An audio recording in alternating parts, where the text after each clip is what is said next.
ይህ ጥቅስ ስለ ኢየሱስ ክርስቶስ ነው የሚናገረው ብለው ያምኑ ነበር ወይ?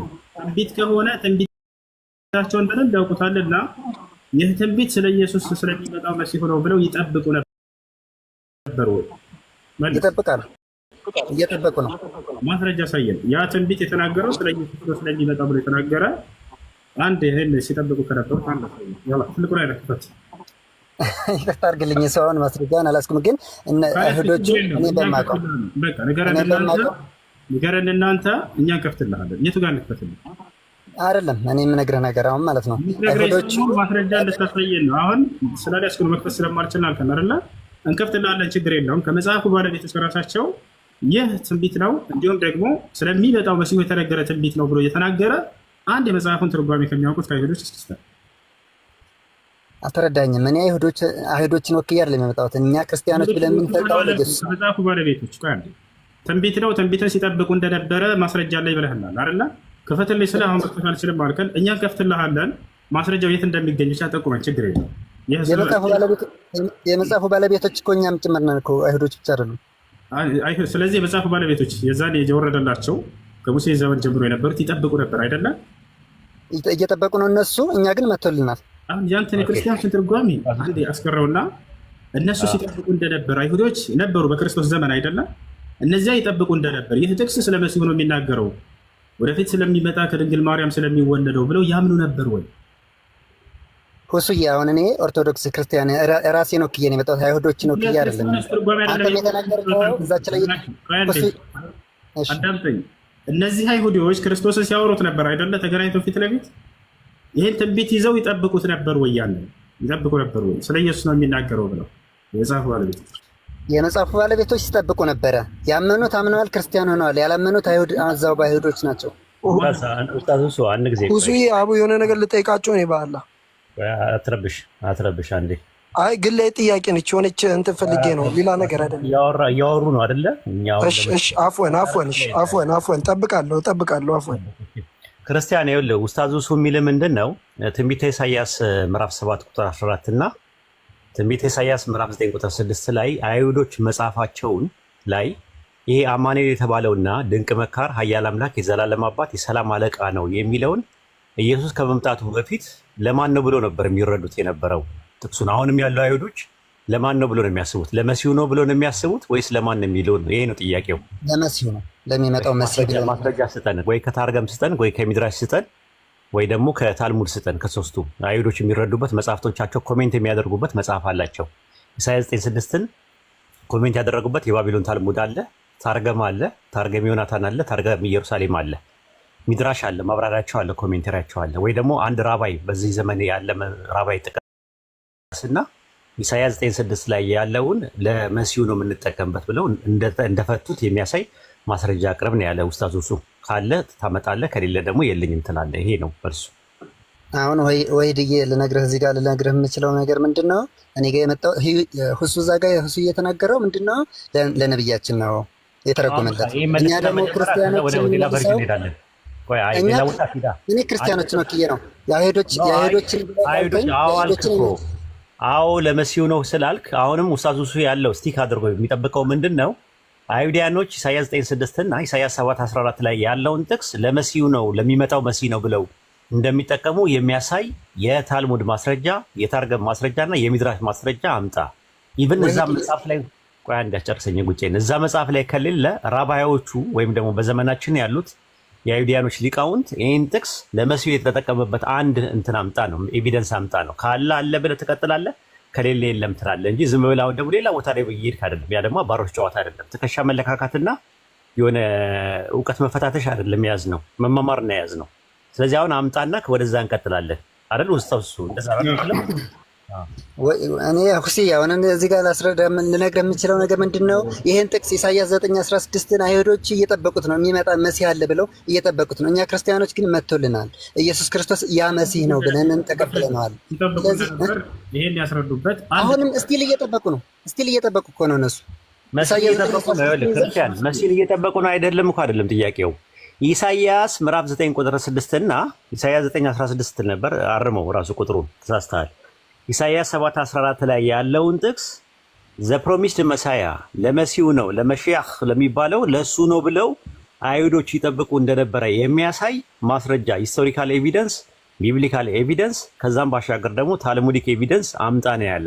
ካለ አለ በለን፣ ከሌለ የለም በለንና ወደ ቀጣዩ እዛው አርጊመንት ላይ ስለማን ነው የሚያወራው ጥቅሱ የሚለው መነጋገር እንችላለን። እዚህ ጋር እኔ አይሁድ ስላልሆንኩኝ እዛ ጋር ማስረጃ የለም እዛ ጋር ብዬ ልናገር አልችልም። እኔ ክርስቲያን ነኝ፣ ግን እንደ ክርስቲያንነቴ ያ መሲህ ክርስቶስ ነው። እንደዛ ነው የሚጠብቁት ላልከው ነገር ማስረጃ አምጣ፣ ወይ ደግሞ አሳይመንት ስጡኝ በል፣ የቤት ስራ ስጡኝ በል እንጂ ዝም ብለህ በጨበጣ አይደለም የምታወራው። አሳይመንቱን እቀበላለሁ እንደ ማስረጃ ለእኔ መውቀት ስለሚሆነ አይደለም። ጨበጣ አይደለም እኮ ከየት አመጣ ኡስታዝ ዙ ቢባል የክርስቲያን የሚባል ልጅ አንድ ቲክቶክ ላይ አለ፣ እሱን የነገረኝ ማለት የለበትም። ኤቪደንስ ነው በአሁኑ ሰዓት የሚያስፈልገው። ስለዚህ ምንድን ነው ይሄ ጥቅስ ለመሲሁ ከሆነ ለመሲሁ እንደሆነ የሚያሳይ ማስረጃ አምጣ ነው። ካለ ስጠን፣ ከሌለ የለም በልና ወደ ቀጣዩ። አይ አሳይመንት የቤት ስራ ልውሰድበት በዚህ ጉዳይ ላይ ላጥና ካልክ ደግሞ አጥነተህ ትመጣለህ ማለት ነው። የአይሁዶችን እንደ አሳይመንት ልቀበለውም እችላለሁ፣ እነሱን ወክዬ መናገር ስለማልችል ማለት ነው። ክርስቲያኖች እኛ ግን ክርስቶስ ኢየሱስ ነው ብለን ነው የምናምነው። ስለዚህ አሳይመንት ውሰድ ጥቅሱ። የአይሁዶችን ወስዳለሁ። በቃ አይሁዶች ይህን ጥቅስ ስለ ኢየሱስ ክርስቶስ ነው ብለው ሲጠብቁ እንደነበር እሱን አሁንም ስቲል እየጠበቁ እንዳሉ ማለት ነው። አሁን ይጠብቃሉ አይጠብቁም አይደለም ጥያቄው። ያን ጥቅስ መሰረት አድርገው ይህ ስለ ኢየሱስ ነው የተናገረው ይመጣልናል ብለው ሲጠብቁ እንደነበረ እሱን ነው እየጠየቅን ያለ ነው። እንደኛ እሱ ተግባባን። ትክክል። እሱን አረጋግጥልሃለሁ። ይሄኛው ግን ለነብዩ እንደሆነ ደግሞ ምን ብለዋል? እኛ ክርስቲያኖች ያ ጥቅስ ስለ ኢየሱስ ነው የሚናገረው ብለን እናምናለን ያልከው አይደለ? ትክክል። በጣም ጥሩ። ያን ጥቅስ ከአራቱ የወንጌል ባለቤቶች እንደ ጳውሎስንም ጨምርና ይህ ጥቅስ ስለ ኢየሱስ ነው የሚናገረው ብሎ የፈታ አንድ የመጽሐፍ የአዲስ ኪዳን ባለቤት አምጣ። ምን አልከኝ?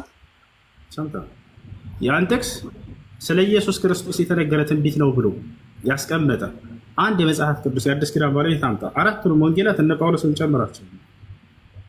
ራሱ ነግሮናል እኮ እንደውም ከወንጌል ከእነሱ ይልቅ ራሱ ክርስቶስ ነግሮናል እኮ። በጣም ጥሩ። ጥቅሱን አንብበውና ከዛ ኢየሱስ ክርስቶስ የተናገረበትን ይህ ትንቢት ስለ እኔ የተናገረ ያለበትን ትሰጠናለህ። ጥቅሱ ምን ይላል? መጽሐፍ እያወጣሁ ነው የምነግርህ። ጥቅሱን እናንብበውና አንዴ ግን አሁን እኔ ጋር ሀሳቡ ተቀየረ። እርሳችን አልተቀየረም፣ ችግር የለው። ወደ እሱ እንሄዳለን። እኔ ልጠይቅ የገባሁት እዚህ ጋር የገባሁት አንተ ገባሁት። አሁን እሱ ነበር ታውቃላችሁ፣ እኛ ክርስቲያኖች እናምናለን ብሎ ሊሄድ ነበር። ክርስቲያኖች ራሱ የአዲስ ኪዳን ባለቤቶች ራሱ አያምኑ። ይሄ እምነት የእናንተ የክርስቲያኖች የራሳቸው ብቻ እንጂ የአዲስ ኪዳን ባለቤቶች ጋር ይሄን ጥቅስ ስለ ኢየሱስ ክርስቶስ ነው የተነገረው ብሎ የተናገረ አንዲትም ሰው ልታመጣ አትችልም። አንዴ ይቅርታ አስቀየርከው ርዕሱን እኮ። አሁን ስለ ነብዩ ይችናት ያልከኝ ወደ እሱ እንሄዳለን። ነገር ግን ክርስቲያኖች እንደዚያ ነው የምናምነው የአዲስ ኪዳን ባለቤቶች ስላልክ ከአዲስ ኪዳን ጸሐፊዎች ይህን ጥቅስ አምጥቶ ለኢየሱስ ክርስቶስ የተነገረ ትንቢት ነው ያለ ማቴዎስም ይሁን ማርቆስም ይሁን ሉቃስም ዮሐንስም ወይንም ጳውሎስን ጨምርና አንድ ልታመጣ ትችላለህ ወይ? እኔ ሁሎች የተናገሩትን ማመጣልሃለሁ፣ ራሱ ክርስቶስ የነገረን ማመጣልሃለሁ። ግን እዚህ ጋር ትንቢቱ ምን ይላል? ወንድ ልጅንም አንድ ያዳምጥሽ፣ እነሆ ሕፃን ተወልዶልናል ይላል አይደለ? አለቅነትም ላይ ተደርጎልናል፣ ስሙም ድንቅ መካር፣ ኃያል አምላክ፣ የዘላለም አምላክ ተብሎ ይጠራል ይላል። ይሄን ጥቅስ ጠቅሶ ስለ ኢየሱስ ክርስቶስ ነው የተነገረው ብሎ ያስቀመጠ ይሄን ትንቢት ያስቀመጠ አዲስ ኪዳን ከአዲስ ኪዳን ባለቤቶች አለምጠስ ማን ነው? ሺህ ደረድርላለሁ እሱዬ፣ ሺህ ደረድርላለሁ። ግን አንዴ ርዕስ አታስቀይረኝ። ሺህ ሳይሆን አንድ ስጠን። አንድ አታስቀይረኛ። ስለ ነብዩ የኔ ልጠይቅ ነው። አልቀየረም፣ ወደ እሱ እንመጣለን። ይሄን አንተ ለክርስቲያኖች እኛ ስለምናምንበት ነው ስላልክ ክርስቲያኖች ራሱ እንደማያምኑበት ላስረዳ ስለፈለግኩ ነው። አሁን ይሄን ትንቢት ለኢየሱስ ክርስቶስ ነው የተናገረው ብሎ ያስቀመጠ የአዲስ ኪዳን ባለቤት አንድ አምጣ። ምንም እኮ ወዲያ እነሱ ሰባኪያን የሰበኩት ሳንደርስ ክርስቶስ የተናገረበት ሳንደርስ ገና ቅዱስ ገብርኤል ለድንግል ማርያም ሲያበስራት እሱ እዚህ ጋር ነብዩን ትንበያውን ተናግሮ ነው እንትን ያለው። ልጅንም ትወልጃለሽ እሱም ቅዱስ ነው ብሎ የተናገረ እዚህ ጋር የተናገረውን ጽሑፍ ነው የተናገረው ማለት ነው። ወዲያ ሳንደርስ ማለት ነው። በጣም ጥሩ። እዛ ጋር የተናገረውን ጽሑፍ እዛ ነው የተናገረው አለ። አሁን እናውጣውና ታሳየናለህ። የሚያወጣልህ ኢሳይያስ 9:6 ላይ ያለው ስሙም ድንቅ መካር፣ ኃያል አምላክ፣ የዘላለም አባት፣ የሰላም አለቃ ተብሎ ይጠራል የተባለው ሕፃን ኢየሱስ ስለመሆኑ ከማቴዎስ ወንጌል እስከ ራዕየ ዮሐንስ ድረስ ነው የምታመጣው። አንድ ጥቅስ ነው የተባልከው። ኢሳይያስ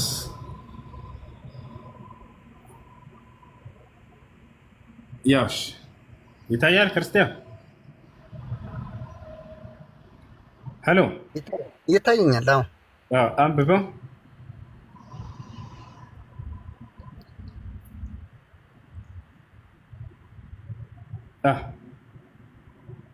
አንብቤያለሁ። እንድንሰማ እኮ ነው። ይሄን አንብብና ከዚያ ይሄን ጥቅስ አዲስ ኪዳን ላይ ለራሱ እንደተነገረ ኢየሱስ የተናገረበት አለ እያልከን ነው። ከራሱ ከኢየሱስ ሰጣቸዋለሁ እያልከን ነው። እሱ እንድታሳይ ነው። ትክክል። አንብበው። ምን ይላል? ሕፃን ተወልዶልናልና ወንድ ልጅም ተሰጥቶናልና አለ ቅዱስ ገብርኤል። እዚህ ጋር ይሄን ጨርስ እስከዚህ ድረስ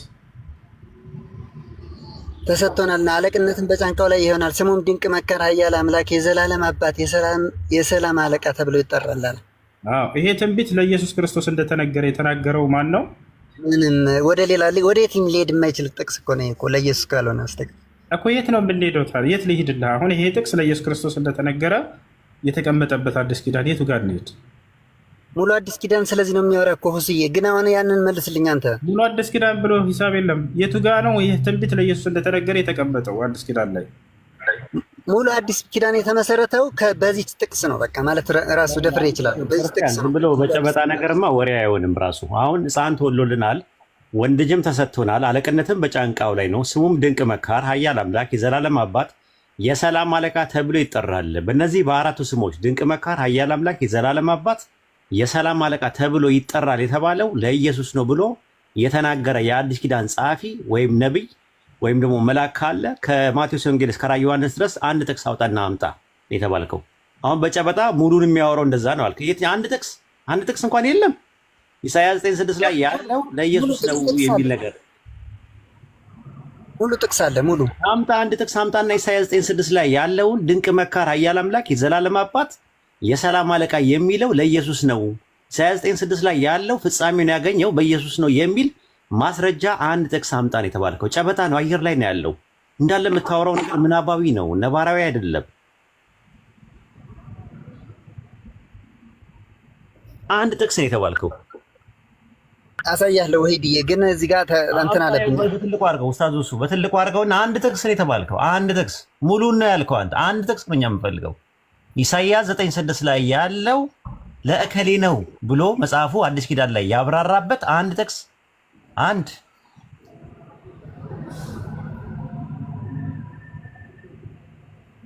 መልአኩ ያበሰረውን አንዴ ላስረዳ። አንዴ ቆይ እሺ። መልአኩ ያበሰረውን ብቻ ላሳይና ሌላው ይቀርብን ማለት ነው። አንዴ አምጣው።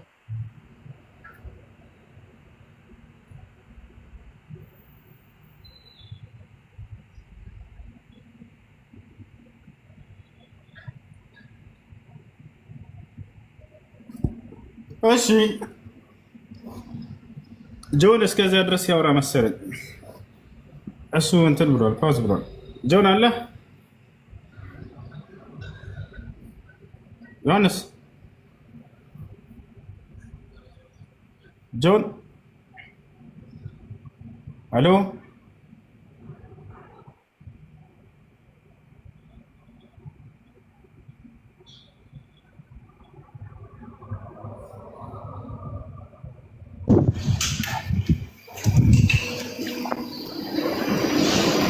ሰላም አለይኩም። እሱ ጆን ለማውራት ካልተመቸ እኔ ገብቼ ነው የወጣሁት እና ጥያቄ አለኝ።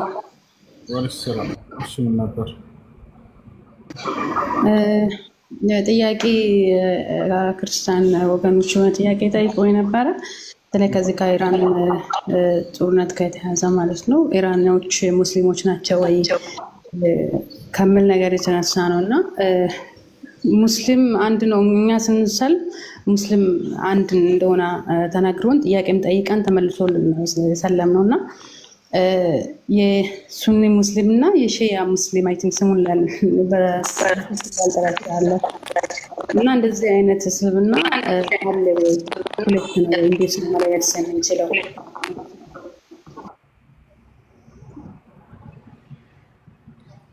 ይሄ ለእነሱ ምን እንደሚጠቅማቸው አላውቅም። ክርስቲያኖች ማለት ነው።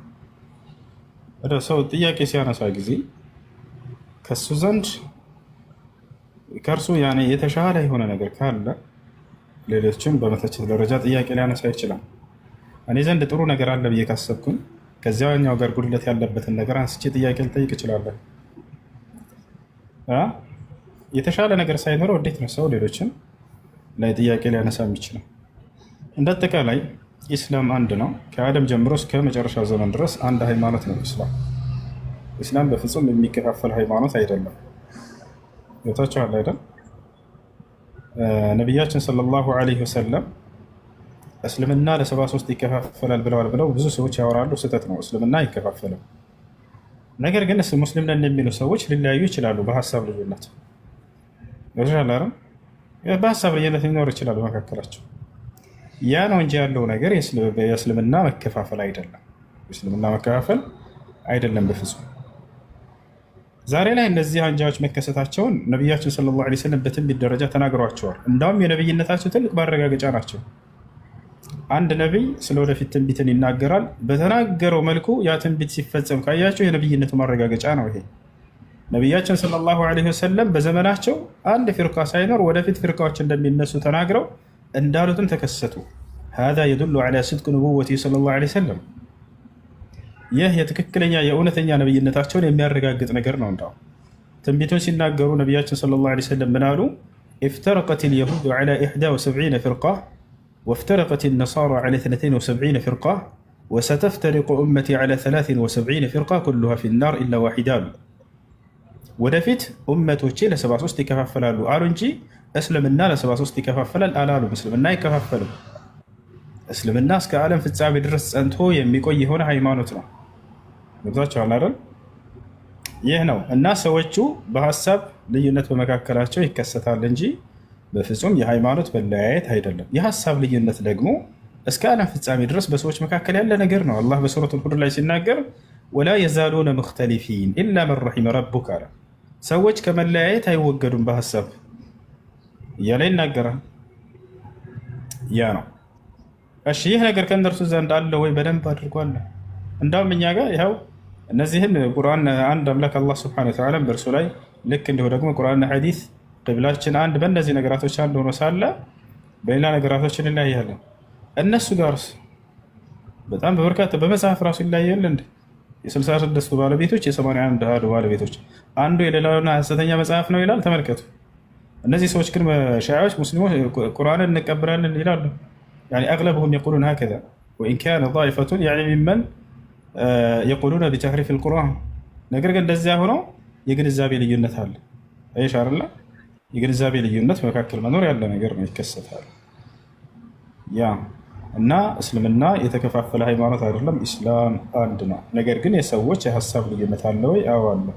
ይሄ ነገር የነብዩ ሰለላሁ ዐለይሂ ወሰለም እንደውም የነብይነታቸው ማረጋገጫ ሆኖ የተነገረ ነገር ነው። ወደፊት እንደሚከሰት እውነተኛ ነቢይ እንደሆነ የዚህ ሃይማኖት ባለቤት የሚያረጋግጥ የሆነ ነገር ነው። ይህን ይመስላል። ኡስታዝ ወይ የምትጨምርላት ነገር ካለ ጨምርላት። የሚጨምረው የለም። ጀዛከላ ኸይረን ጀዛ። ቪዲዮ አንድ አጋጣሚ በቀደም ከአቡሳላ ጋር ስናወራ ጥያቄው ተነስቶ የሺያዎች አጀማመር እንዴት እንደነበረ ከመጀመሪያውኑ ጀምሮ ያወራንበት አንድ እንትን ዩቱብ ላይ ተለቋል እና እዛ ላይ ምናልባት ለፒኬ ልክልሻለሁ። ፒኬን ፎሎ አድርጊውና በውስጥ ይልክልሻል። እሱን ይኸው በደንብ በስርዓት ረጅም ስለሆነ ግን ኡስታዝ እሱ ያቀረበው ነገር ከበቂም በላይ ነው እና ኢንሻአላህ ያን ይመስላል። እንቀጥል ወደ ሌላ ነገር። እሺ አንድ ጥያቄ ልጠይቅ ፈቃደኛ ከሆናችሁ። በመጨረሻ ዘመን ላይ ተብሎ አሁን ለምሳሌ በክርስትና ላይ የተነገሩ ነገሮች አሉ። ያ ነገር በመጨረሻ ዘመን የሚፈጸሙ የሚሆኑ ነገሮች ተብሎ በእስልምና የሚታወቅ ነገር አለ ወይ? ለምሳሌ በክርስትና ላይ ጦርነት አለን፣ እናንተ ታውቃላችሁ ከኔ የበለጠና ይሄ በእስልምና አለ ወይ? አሉ ትነግራታለህ አንተ። እንትኑ ላይ በጣም ያወራንበት ነገር ይሄ ነው። የሚገርማችሁ ነገር የዘመኑ ፍጻሜ ትምህርት ብለን ስለ መሲሁ ደጃል፣ ስለ መህዲ የተለያየ ነገር በእስልምና የዘመኑ ፍጻሜ የተነገሩ ነገሮች ስለ አይናቸው መጭማጫ ይመጣሉ ተብለው ሞንጎሎች እንዴት እንደመጡ የተለያየ ትንቢቶች ረሱል ሰለላሁ ዐለይሂ ወሰለም የተናገሩት አለ። እሱ ነገሮች ያብራራንበት ነገር ስላለ ነው። አይ ቲንክ ኡስታዝ እሱም በተወሰነ ለራህ ማስታገሻ ያክል ከብዙ በጥቂቱ የሆነ ነገር ይልሻል ማለት ነው። ኢንሻአላህ ኡስታዝ ቀጥል። መርሐባ የሰራችሁት ቪዲዮ ካለ ያንን ጠቁማቸው ኡስታዝ፣ ሌሎች የሚማሩበት ዘንድ እንደዛ አድርጉ።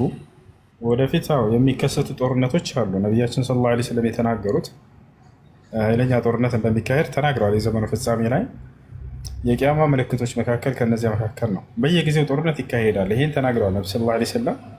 የዛኔ ግን ከባድ ጦርነት መጨረሻ ዘመን ላይ ይነሳል።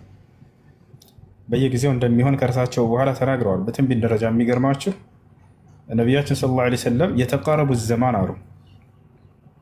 የተቃረቡ ዘማን የኩኑ ሰነቱ ከሸህር ወሸህሩ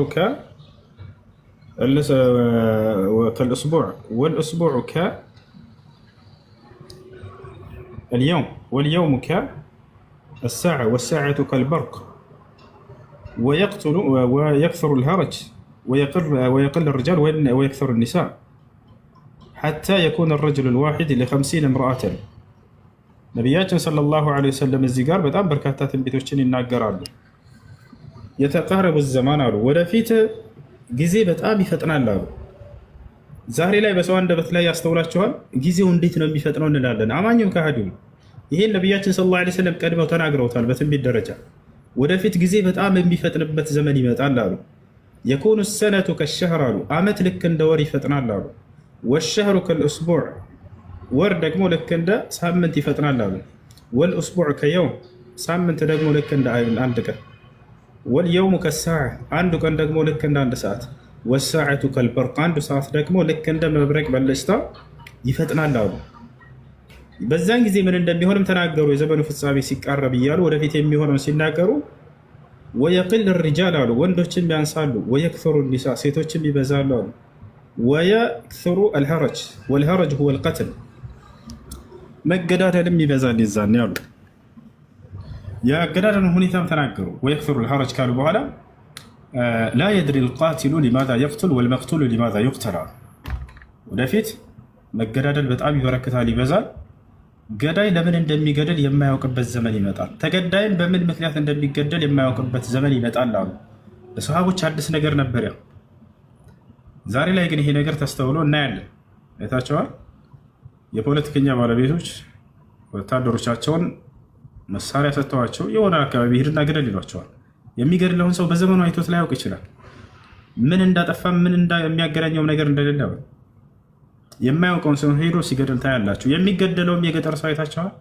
በምን እንደምንገደል አናውቅም የሚሉ ሰዎች ስታዩ ጊዜ የነቢ ሰለላሁ ዐለይሂ ወሰለም ትንቢት እንደተፈጸመ ነው የማስታውሰው። ነቢ ሰለላሁ ዐለይሂ ወሰለም ሲናገሩ ምን አሉ? በምን ምክንያት እንደሚገደል የማያውቁበት ዘመን ይመጣል፣ ገዳይም በምን ምክንያት እንደሚገድል የማያውቅበት ዘመን ይመጣል ብለው ተናግረውታል። እና እነዚህ መገዳደሎች ይኖራሉ እስከዚያ ድረስ። የዛን ግን ከባዱ መገዳደል ማነው? ጦርነት ይኖራል። መሲሁ ዒሳ ዐለይሂ ሰላም ከመጣ በኋላ ሙስሊሞች ከእርሱ ጋር ሆነው ደጃል እና አይሁዲዎች ከእርሱ ሰራዊት ሆነው ኃይለኛ ጦርነት ይካሄዳል። መሲሁ እና ሙስሊሞች የዛኔ ድል ያደርጋሉ። ይታቸዋል። ከዚያ በኋላ ነው የእጁጅና መእጁጅ ይወጣሉ። አላህ ስብሐነሁ ወተዓላ ለመሲሁ ይነግረዋል፣ ያ ዒሳ ኢነሁ ኸረጀ ሊዒባድ መን ላ ዩዳኒ አሐድኩም ገይሪ አው ከማ ቃል ስብሐነሁ ወተዓላ። አላህ ምን ይለዋል ለመሲሁ?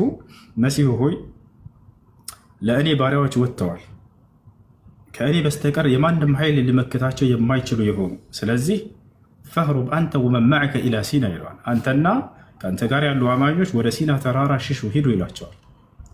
እና የእጁጅና መእጁጅ ይወጣሉ። የዛኔ ትውልድ ናቸው፣ እጅግ በጣም በርካታ ትውልዶች ናቸው። ዙልቀርነይን ነው እስካሁን ድረስ እስካለው ድረስ የዘጋባቸው። የዛኔ ይነሳሉ። በዚያን ጊዜ ነቢዩላህ ዒሳ ዱዓ ያደርጋል። በዒሳ ዱዓ አማካኝነት እነዚያ የእጁጅና መእጁጅ ፍጻሜያቸው ይሆናል። ዒሳ ዱዓ ያደርጋል፣ አላህን ይለምናል። ምን ይላል? አምላክ አላህ ሆይ እነዚህን የእጁጅና መእጁጅን አንተ አጥፋለን ብሎ ይለምነዋል። ፈዩህሊክሁም ላሁ ፊ ሌይለትን ዋሒዳ አሉ ነቢ ሰለላሁ ዐለይሂ ወሰለም። አላህም በአንድ ሌሊት ይጨርሳቸዋል። ወዲያውም አላህ ስብሐነሁ ወተዓላ አንገታቸው ረጃጅም የሆኑ ወፎችን ያስነሳና እነዚህን አስክሬናቸውን ያስነሳቸዋል፣ ወደሆነ ቦታ እንዲጥሏቸው ያደርጋል። ይህ ይሆናል እና የዛኔ መሲሁ ዒሳ ዐለይሂ ሰላም ኃይለኛ ጦርነትን ያደርጋል። ያኔ ከእርሱ በፊት መህዲ መጥቶ ነገሩን ካሳመረ በኋላ ዒሳ ዐለይሂ ሰላም ይቀጥላሉ። ደጃልን እና ከእርሱ ጋር ያሉ ሰራዊቶችን ያጠፋቸዋል ማለት ነው። ይህ ይሆናል። ከዚያ በኋላ የቂያማ ምልክቶች እያሉ ይቀጥላሉ። ከእጁጅና መእጁጅ በኋላ መሲሁ ይሞታል። ከዚያ በኋላ እነ ፀሐይ ከሚወጡበት ቦታ ከሚጠልቁበት ቦታ መውጣታቸው ምናምን ይቀጥላሉ። ይህን ይመስላል። ኡስታዝ ሰላም አለይኩም። ጥያቄ ተመልሶልኛል። መርሐባ። ወአለይኩም ሰላም ወረሕመቱላሂ ወበረካቱ። ሰላም ነው? አልሐምዱሊላህ።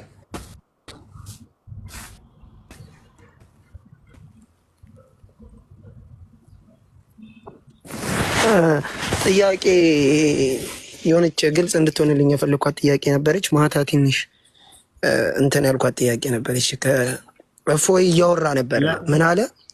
ሱረቱ ሰጅዳ ላይ ይሰማላ? ሱረቱ ሰጅዳ ላይ ለአምለአነ ጀሃነም ሚነል ጅነቲ ወናሲ አጅመዒን ይላል አለኝ። ከዛ እሺ ስለው እና ሀዲሱ ደግሞ ትርጉሙ ጀሃነም በጂኖችና በሰዎች ይሞላል አላህ ቃል ብሎ ገብተዋል አለኝ። አይ ቃል ሳይሆን እንደ ማስጠንቀቂያ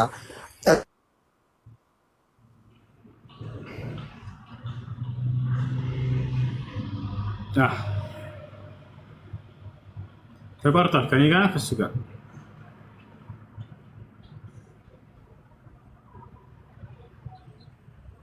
ተቋርጧል። ከኔ ጋር ከሱ ጋር አሎ፣ ምንም ሳታስባንን ማለት ነው። እየተከፈላት ምን እያላት የምታጠባ ሴት ላገናኛቸው ወይ በላቸው። ከዛ ሄደች ሙሳ ዓለይሂ ሰላም አያት فبصرت به عن جنب وهم لا يشعرون وحرمنا عليه المراضع من قبل فقالت هل أدلكم على أهل بيت يكفلونه وهم له ناصحون ለእርሱ መልካም የሚያደርጉ የምታደርግ የሆነች የምታጠባ እናት አላመላከታችሁም ብላ ትናገራለች። አምጫት እስኪ ትሞክር ተባለ። የሙሳ እናት መጣች። ልክ ስትመጣ ጊዜ ሙሳ ዓለይሂ ሰላም መጥባት ጀመረ። ወዲያው የሙሳ እናት አስቆመች። ይሄን ጉዳይ ተመልከቱ። ካልከፈላችሁኝ የራሴ መኖሪያ ካልሰጣችሁኝ አላጠባም ማለች። ለምን? እሺ ብላ እዛው ደስ ብሏት እቅፍ አድርጋ እንደው ዘፍ ብላ ብታጠባ አስባችሁታል? አሃ ልጇ ነው ማለት ነው የሚለው ነገር ሊባነንባት ነው። ስለዚህ ምን አለች? እሷ እንዲከፈለኝ እንዲመቻችልኝ ሁሉ ነገር እፈልጋለሁኝ አለች። ልክ እንደማታውቀው ሆነች። ይህን ጥበብ አላህ ሱብሓነሁ ወተዓላ ነው የሰጣት ልጇን እንድታተርፍ ዘንድ። እየተከፈላት በቤተ መንግስት የራሷ ቤት ተሰጥቷት እንድታጠባ ተቀጠረች። አደገ ሙሳ ዓለይሂ ሰላም ሙሳ ፊርዓውን ቤት ዘና ፈታ ብሎ አላህ ስብሐነ ወተዓላ ምን አለ? ከዚያ በኋላ የክፍሉነሁ ለኩም ወሁም ለሁ ናሲሑን ፈረደድናሁ ኢላ ኡሚሂ አምላከች። በዚህም መንገድ ወደ እናቱ መለስኩት ሙሳን አለ። ከይ ተቀረ ዐይኑሃ አይኗም ያርፍ ዘንድ አደረግኩኝ አለ። ትደሰት ዘንድ በቃ ተረጋጋች። ወላ ተሕዘን እንዳታዘን ዘንድ አለ። ወሊተዕለም እንድታውቅም ዘንድ አነ ወዕደላሂ ሐቅ የእኔ የአላህ ቃሌ እውነት እንደሆነ ልጅሽን መልስልሻለሁኝ እንዳትፈሪ ብያት ነበር፣ ያውና መለስኩላትኝም ማለት። ወላኪን አክተረ ናሲ ላ ያዕለሙን ነገር ግን አብዛኛው ሰዎች የእኔ ቃል እውነት መሆኑን አላያውቁም ማለት። አላህ ከተናገረ ተናገረ ነው። ያ ቃሉ ተፈጻሚ ነው፣ እውነት ነው። ወሊተዕለመ አነ ወዕደላሂ ሐቅ ወላኪን አክተረሁም ላ ያዕለሙን። ሙሳ ዓለይሂ ሰላም በዚህ ሁኔታ ፊርዓውን ቤተ መንግስት ውስጥ በክብር አደገ። ካደገ በኋላ ያለውን ታሪክ አላህ ሊገልጸው ወለማ በለገ አሽደሁ ወስተዋ አተይናሁ ሑክመን ወዒልማ። ይህ ጥንካሬ እድሜው ላይ ወጣትነት እድሜው ላይ በደረሰና ከፍ ባለ ጊዜ አተይናሁ ሑክመን ወዒልማ ጥበብንና እውቀትን ቸርኩት አለ። ተመልከቱ፣ ነቢይ ከመሆኑ በፊት አላህ ስብሐነሁ ወተዓላ ጥበብን ይሰጣቸዋል። በጣም ጥበበኛ ናቸው ነቢያቶች። ነቢይ ከመሆኑ በፊት ነው ይህ ታሪክ። እውቀትን ይሰጣቸዋል። እውቀትን ማለት ሸሪዓዊ እውቀትን ማለት ነው ወይ? አይደለም። ቅኑ የሆነ አሳቢነትን ያንን የሚያመላክታቸው ነገር ይሰጣቸዋል አላህ ሱብሓነሁ ወተዓላ። የነቢይነት አስተምሮ የሚሰጣቸው ነቢይ ከተደረጉ በኋላ ነው። ነቢይ ገና አልተደረገም። ገብቷቸዋል። ወከዛሊከ ነጅዚል ሙሕሲኒን አለ። ወደኸለ አልመዲነተ ዐላ ሒኒ ገፍለትን ሚን አህሊሃ فوجد فيها رجلين يقتتلان هذا من شيعته وهذا من عدوه فاستغاثه الذي من شيعته على الذي من عدوه فوكزه موسى فقضى عليه قال هذا من عمل الشيطان إنه عدو مضل مبين موسى عليه السلام ወጣት ሆነ በጣም ጀግና ነው ማንንም የማይፈራ በጣም የጉልበት ባለቤት ነው ነቢያቶች ሁሉ የጉልበት ባለቤት ናቸው ነገር ግን የፈለገ ጉልበተኛ ቢሆን ከነቢያችን ሰለላሁ ዐለይሂ ወሰለም ጋር አይደርስም ነቢያችን ሰለላሁ ዐለይሂ ወሰለም እጅግ በጣም ኃይለኛ ነበሩ ካነ አሽጀዑ الناس ብለው ሰሃቦች ገለጿቸው ከሰው ሁሉ በላይ ጀግና ነበሩ ይላሉ ነቢያችን ሰለላሁ ዐለይሂ ወሰለም በጊዜያቸው 10 ሰው ታግለው ሊጥሉት የማይችሉት በጣም ኃይለኛ ጠንካራ ሰው ነበር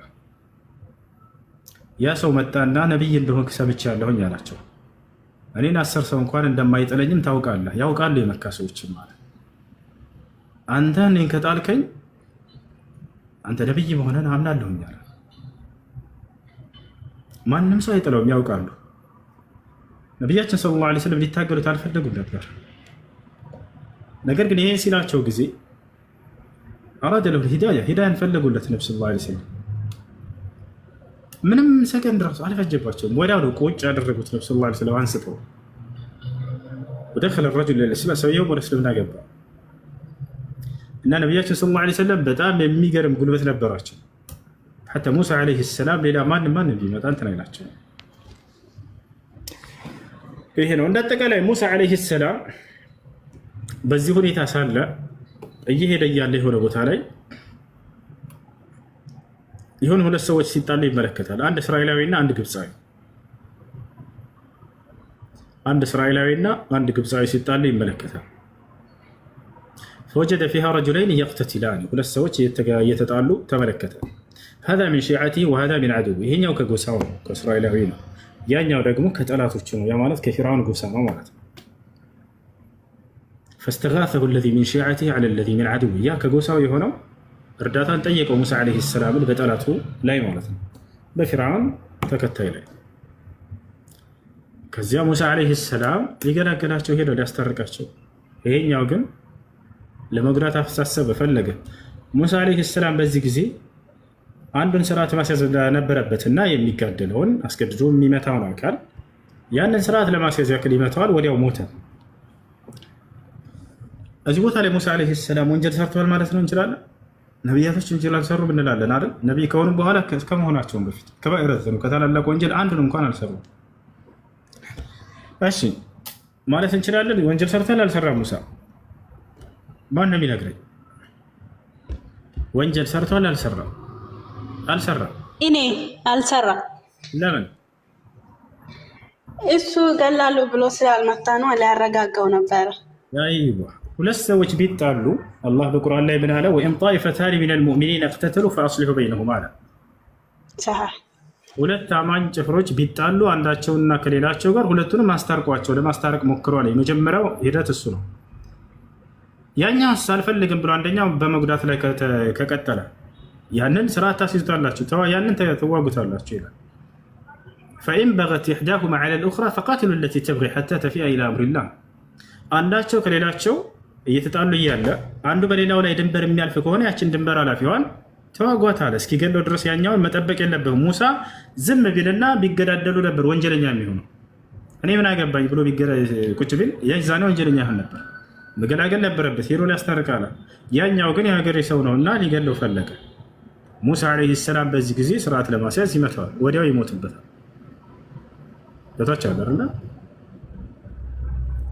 فوكزه موسى متاو فقضى عليه برسم لا يفصمبتا ودا موسى عليه السلام دنقته قال هذا من عمل الشيطان يهك سيطان تكبرنا انه عدو مضل مبين قال ربي اني ظلمت نفسي فاغفر لي فغفر له جيتاي هو نفسين بدلكن يا دنقته موسى مرت ادرجلኝ ማረለትም ማለት انه الغفور الرحيم قال ربي بما انعمت علي ظهيرا للمشركين فأصبح في المدينة خائفا يترقب موسى عليه السلام እንግዲህ ሰው ስለገደለ ተፈላጊ ሆነ በዛች ሀገር ላይ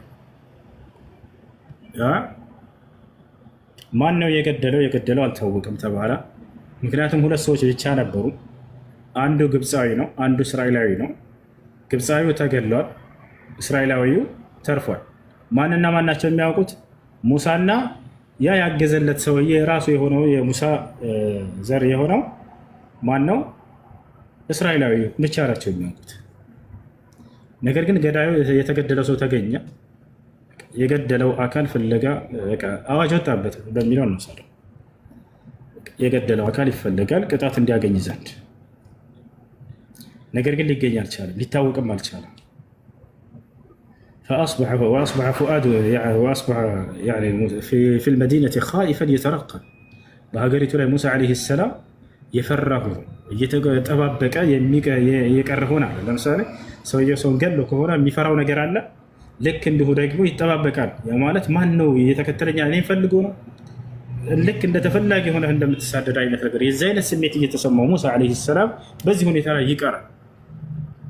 فإذا الذي استنصره بالأمس يستصرخه قال له موسى إنك لغوي فلما أن أراد أن يبطش بالذي هو عدو لهما قال يا موسى تريد أن تقتلني كما قتلت نفسا بالأمس إن تريد إلا أن تكون جبارا في الأرض وما تريد أن تكون من المصلحين. በዚህ ሁኔታ ያለ ሙሳ ዓለይሂ ሰላም ፈርቶ ሳለ እየተጠባበቀ ሳለ ካሁን ተባነነብኝ ታወቀብኝ ምናምን አይነት ነገር እያሰበ ያ ትላንት የተጣላው የእስራኤሉ ሰው ያው ሰው የራሱ ከሌላው ሰው ጋር ሲጣላ አሁንም ተመለከተ። አሁንም ድጋሚ እርዳኝ ብሎ ጮኸ።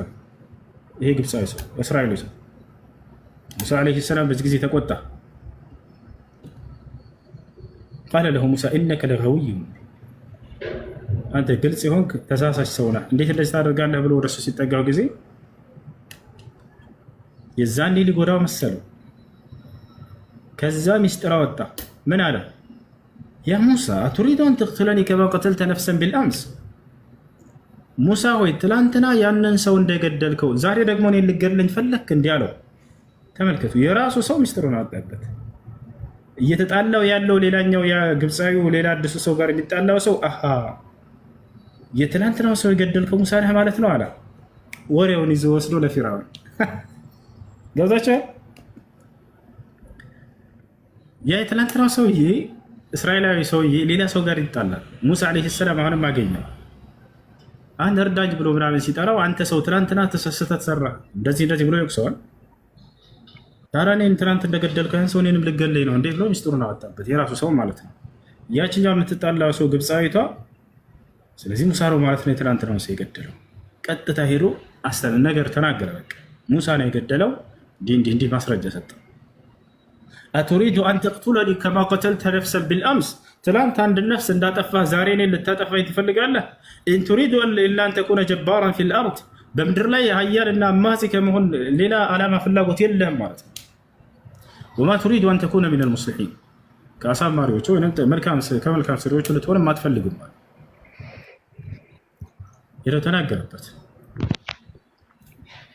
ወጃአ ረጁሉን ሚን አቅሰል መዲና፣ ከዚያ በኋላ አዋጅ ወጣበት። ሙሳ እንደሆነ ታወቀ። ፊርዓውን ተነገረው። ሙሳ ይያዝ ተብሎ አዋጅ ወጣበት። ያለው የሙሳ አማራጭ ከሀገሪቱ መሳደድ ነበር፣ መውጣት ነበር።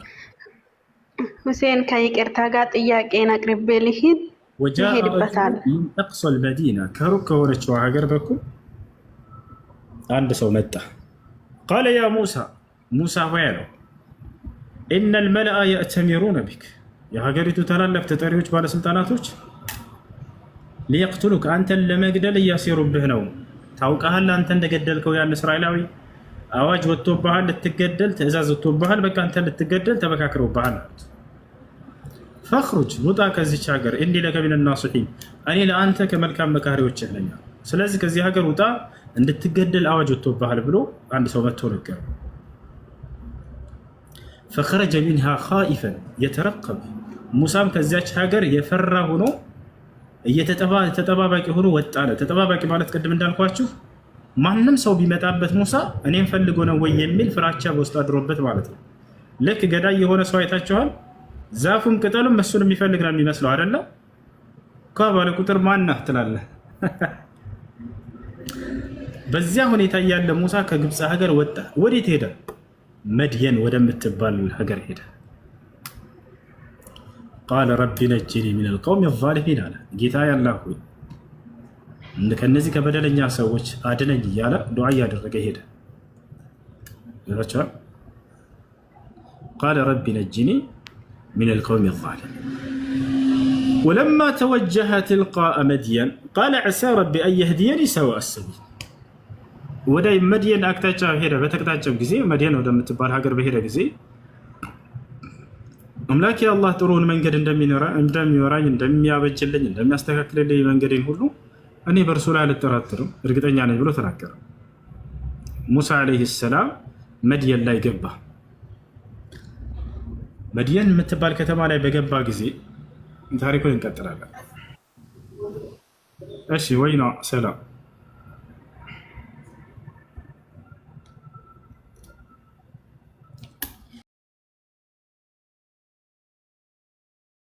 ይሰማሻል ወይ ነው?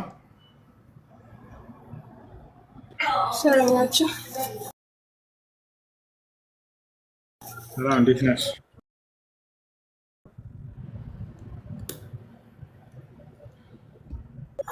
አሁን ይሰማል። ሰላም ናችሁ? አለን አልሐምዱሊላህ አለሁ። እሺ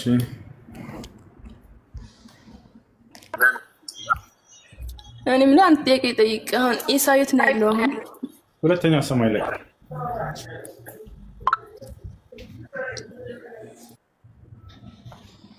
እሺ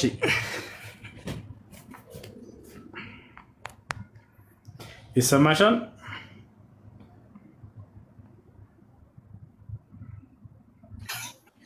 ኢሳ የት ነው ያለው? አሁን ኢሳ በሰማይ ላይ ሁለተኛው ሰማይ ላይ ይገኛል። አዎ ይሰማል። ሁለተኛው ሰማይ ላይ ይገኛል። ማስረጃ ላንብብልሽ።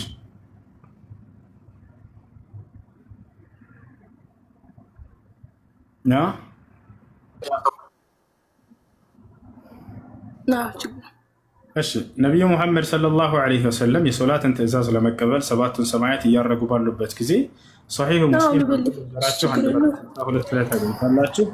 ቃለ ነቢይ ሰለላሁ ዐለይሂ ወሰለም እጠለዕቱ ፊ ሰማኢ ሳኒያ فرأيت عيسى فسلم علي ورحب بي وقال النبي صلى الله عليه وسلم ودعا لي بالخير مرحبا بالأخ الصالح والنبي الصالح.